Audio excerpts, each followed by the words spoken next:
ጤና ይስጥልን ተመልካቾች እንደምንላችኋል። ለዜና ኢትዮጵያ ወደ ያዝናቸው የስፖርት ጉዳዮች እናልፋለን። ሲንቄ ባንክ አጋራችን ነው፣ እናመሰግናለን። ከዜናዎቹ ጋር ሰለሞን አባቡ አብሬያችሁ ቆይታ አድርጋለሁ። የኢትዮጵያ ብሔራዊ ቡድን ከግብጽና ጅቡቲ አቻው ጋር ለሚያደርጋቸው የ2026 የዓለም እግር ኳስ ዋንጫ ማጣሪያ ጨዋታዎች አሰልጣኝ መሳይ ተፈሪ ለ24 ተጫዋቾች ጥሪ አድርገዋል። በአሰልጣኙ የሚመራው የኢትዮጵያ ብሔራዊ ቡድን ለዓለም ዋንጫ ማጣሪያ መጋቢት 12 ከግብጽ ብሔራዊ ቡድን ጋር ሞሮኮ ላይ እንዲሁም ከጅቡቲ ጋር መጋቢት 15 የምድብ 5ኛና 6ኛ ጨዋታውን የሚያደርግ ስለመሆኑም ታውቋል። የኢትዮጵያ ፕሪሚየር ሊግ የምንጊዜም ከፍተኛ ጎል አስቆጣሪው ተጫዋች አቡበከር ናስር በጉዳት ካለፉት የወራቶች የብሔራዊ ቡድን ቆይታ በኋላ ዳግም ከደቡብ አፍሪካው ሱፐር ስፖርት ዩናይትድ ጥሪ ሲደርሰው የኢትዮጵያ መድኑ ወጣቱ አጥቂ መሐመድ አበራም ለመጀመሪያ ጊዜ ለብሔራዊ ቡድኑ ተጠርቷል። ጥሪ የተደረገላቸው ተጫዋቾች ከመጋቢት 4 ጀምሮ ዝግጅታቸውን እንደሚጀምሩም ተገልጿል። ትላንት በተደረጉት የ22ኛ ሳምንት የኢትዮጵያ ፕሪሚየር ሊግ ጨዋታዎች ሐዋሳ ከተማን ከኢትዮጵያ ቡና ጋር ያገናኙት ጠባቂ ጨዋታ ያለምንም ግብ በአቻ ውጤት ተጠናቋል። ውጤቱን ተከትሎ ኢትዮጵያ ቡና በ33 ነጥብ ሁለተኛ ደረጃ ላይ ሲቀመጥ ሐዋሳ ከተማ ከ20 ጨዋታ 20 ነጥቦችን ሰብስቦ 15ኛ ደረጃ ላይ ይገኛል። በሌላኛው ጨዋታ ኢትዮ ኤሌክትሪክ በያሬድ የማነ ብቸኛ ጎል ሰውል ሽረን በማሸነፍ ሙሉ 3 ነጥቡን ማሳካት ችሏል። የሊጉ ጨዋታዎች ዛሬም ቀጥለው ሲካሄዱ ቀን 9 ሰዓት ላይ ሀዲያ ሆሳዕናን ከባህር ዳር ከተማ የሚያገናኘው ጨዋታ ትኩረትን አግኝቷል። ለዛሬው ጨዋታ ሀዲያ ሆሳዕና መለሰ ሚሻሞ፣ በረከት ወንድሙና ጫላ ተሺታን በጉዳት የማያገኝ ሲሆን ባህር ዳር ከተማ በበኩሉ ፍሬዘር ካሳን በቅጣት እንደማያሰልፍ ተገልጿል። የሊጉ ጨዋታ 12 ሰዓት ላይ ሲቀጥል ሲዳማ ቡና ከአዳማ ከተማ ጋር መርሃ ግብራቸውን የሚያከናውኑ ይሆናል።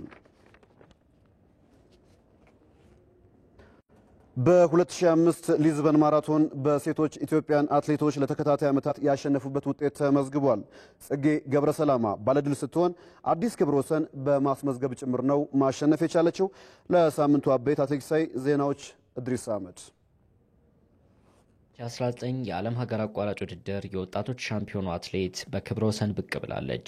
በዓለም አትሌቲክስ ሻምፒዮናና ኦሎምፒክ ተሳትፎቿ በዳይመንድ ሊግና ፕሬፎንቴን ክላሲክን ጨምሮ መሰል ውድድሮች ስኬቶቿ በቀደሙት ዓመታት የምትታወቀው ጽጌ ገብረሰላማ የ2025 ሊዝበን ማራቶን ባለድል ሆናለች። አትሌቷ ባለድል ብቻ ሳትሆን የስፍራውን ክብረ ወሰን ጭምር አሻሽላለች። ከ2 ዓመት በፊት የስፍራው ክብረ ወሰን 1 ሰዓት ከ05 ደቂቃ ከ30 ሴኮንድ በሆነ ጊዜ በኦሎምፒክ ሻምፒዮኗ አልማዝ አያና የተያዘ ነበር። ጽጌ ባለወርቅ ደረጃውን የ2025 ሊዝበን ማራቶን ስታሸንፍ ከ1 ደቂቃ ለበለጠ ጊዜ ይህንን ክብረ ወሰን ዝቅ አድርጋ ነው።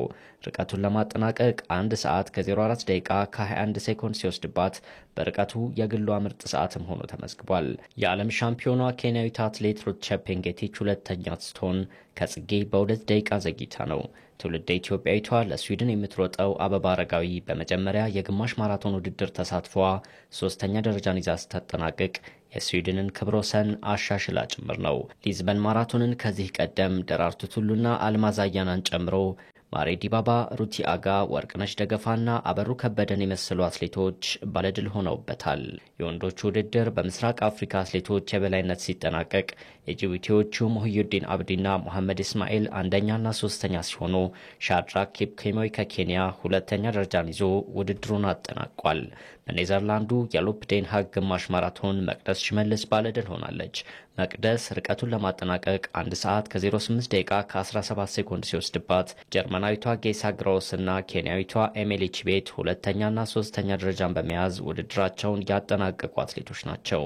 ተጠባቂው የናጎያ ሴቶች ማራቶን በኬንያዊቷ ሼላ ቼፕክሮይ አሸናፊነት ሲጠናቀቅ ርቀቱን ለማጠናቀቅ 2 ሰዓት ከ20 ደቂቃ ከ40 ሴኮንድ ወስዶባታል።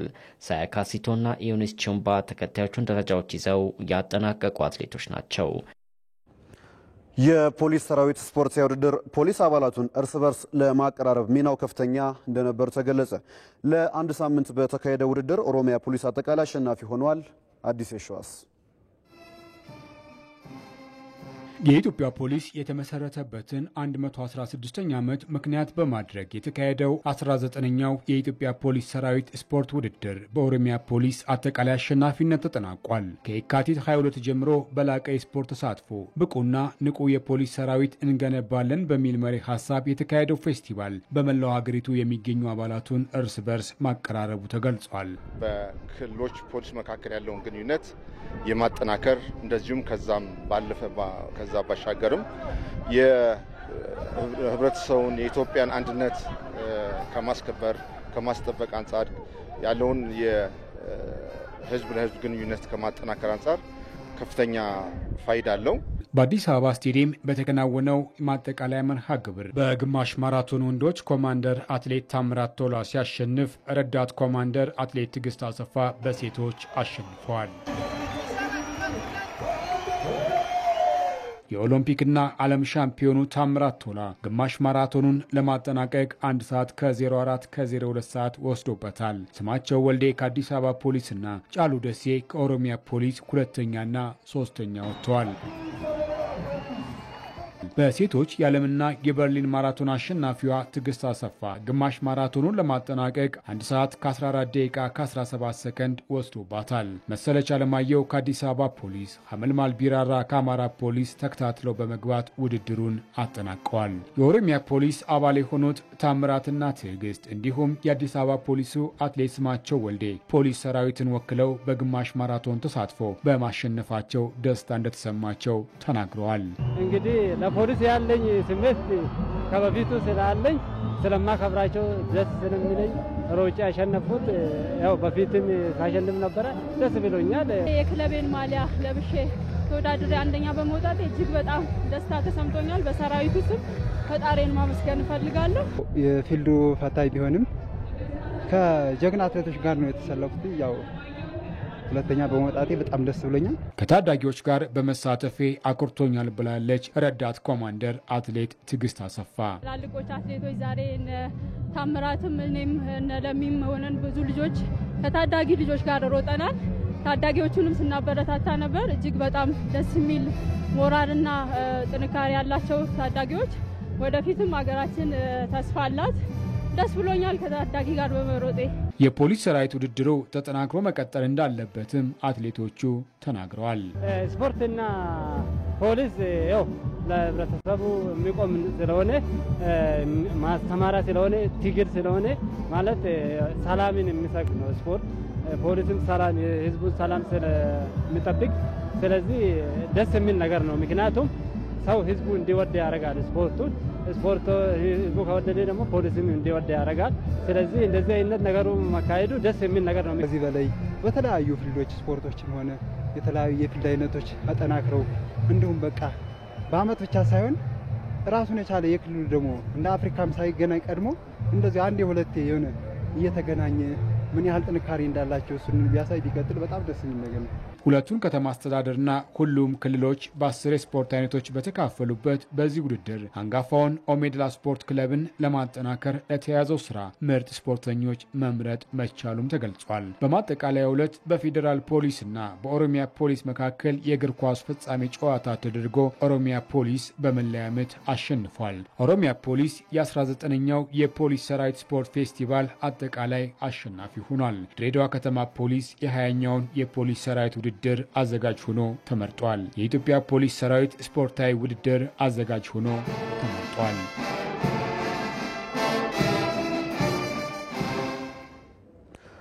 ከውጭ በእንግሊዝ ፕሪሚየር ሊግ ጠባቂ የነበረው የማንቸስተር ዩናይትድና የአርሰናል ጨዋታ 1-1 በሆናቸው ውጤት ተጠናቋል። የስካይ ስፖርት ተንታኙ ሮይ ኪን አርሰናል ሊቨርፑልን ረስቶ በቀሪው ጨዋታዎች ላይ ማተኮር ያለበት ሰዓት ላይ ነው የሚል ሀሳቡን ሰጥቷል። በሌሎች ጨዋታዎች ቼልሲ ሲያሸንፍ ቶተንሃም በሜዳው ከቦርንማውዝ ጋር ነጥብ ተጋርቷል። ምረት ተስፋዬ ጨዋታዎቹ እንደሚከተለው ተመልክታቸዋለች።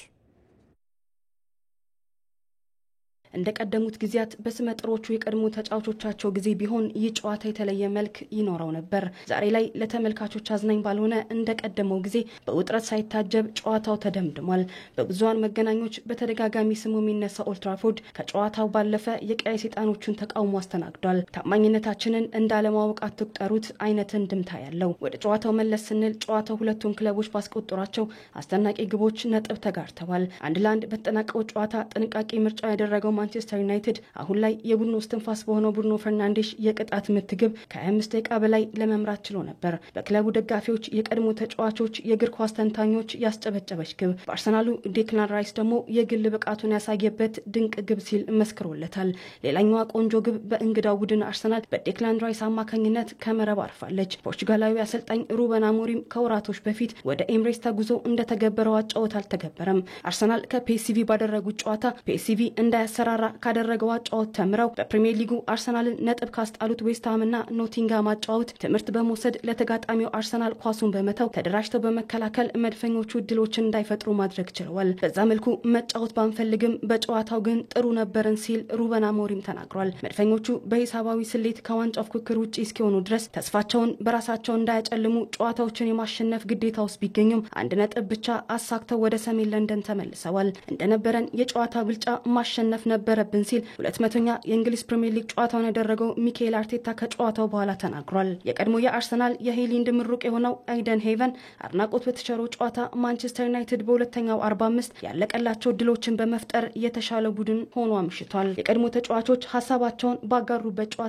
የቀድሞ የማንቸስተር ዩናይትድ ተጫዋች ሮይ ኪን አርሰናል ሊቨርፑልን ረስቶ ከኋላው ያሉ ክለቦች ላይ ማተኮር ይገባዋል ሲል ተናግሯል። የብሩኖ ፈርናንዴሽን ቅጣት ምት አድንቆ ሀሳቡን የጀመረው የቀድሞ የአርሰናል ተጫዋች ያን ራይት ቅጣት ምቱ እንዳይቆጠር የአርሰናል ተጫዋቾች የተሻለ ማድረግ ይችሉ እንደነበር ተናግሯል። ከውጤቱ በኋላ አርሰናል ከሊቨርፑል በ15 ነጥቦች ዝቅ ብሎ በ55 ነጥብ ሁለተኛ ደረጃ ላይ ተቀምጧል። ዩናይትድ በ34 ነጥብ 14ኛ ደረጃን ይዟል። በሌሎች ጨዋታዎች በሜዳው ስታንፎርድ ብሪጅ ከሌስተር ሲቲ የተጫወተው ቼልሲ በኩኩሬላ ግብ ተከታታይ የእንግሊዝ ፕሪሚየር ሊግ ድሉን አሳክቷል። ቡድኑን ከስቴቭ ኩፐር ከተረከበ በኋላ ስራው አልጋ ባልጋ ያልሆነለት ሩድ ቫን ኒስተልሮይ አጣብቂኝ ውስጥ ይገኛል። 4 ግቦችን ያስመለከተው የቶትናምና ቦርንማውዝ ጨዋታ 2-2 በሆናቸው ውጤት ተጠናቋል። ቦርንማውዝን ቀዳሚ አድርገው የነበሩ 2 ግቦችን ታቬርነርና ኤቫን ኒልሰን ሲያስቆጥሩ ቶትናም 1 ነጥብ እንዲያገኝ ያስቻሉ 2 ግቦችን ፓፔሳርና ሶኒንግሚን ከመረብ አሳርፈዋል።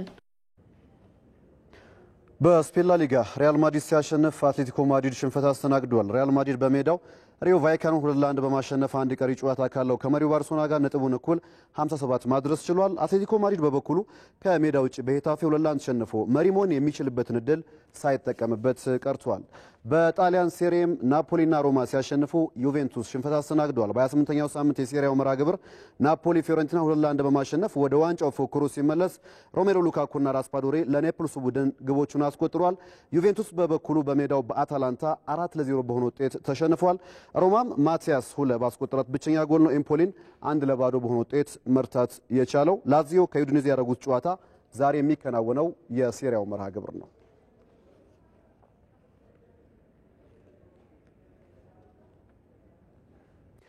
ለዜና ኢትዮጵያ ያዝናቸው የስፖርት ጉዳዮቻችን ይህን ይመስላሉ። ኢቲቪ መዝናኛ ላይ 7 ሰዓት ላይ በሌሎች ጉዳዮች የምንገናኝ ይሆናል። የዜና ኢትዮጵያ ጉዳዮቻችን ይቀጥላሉ። በያላችሁበት መልካም ቀን ይሁንላችሁ።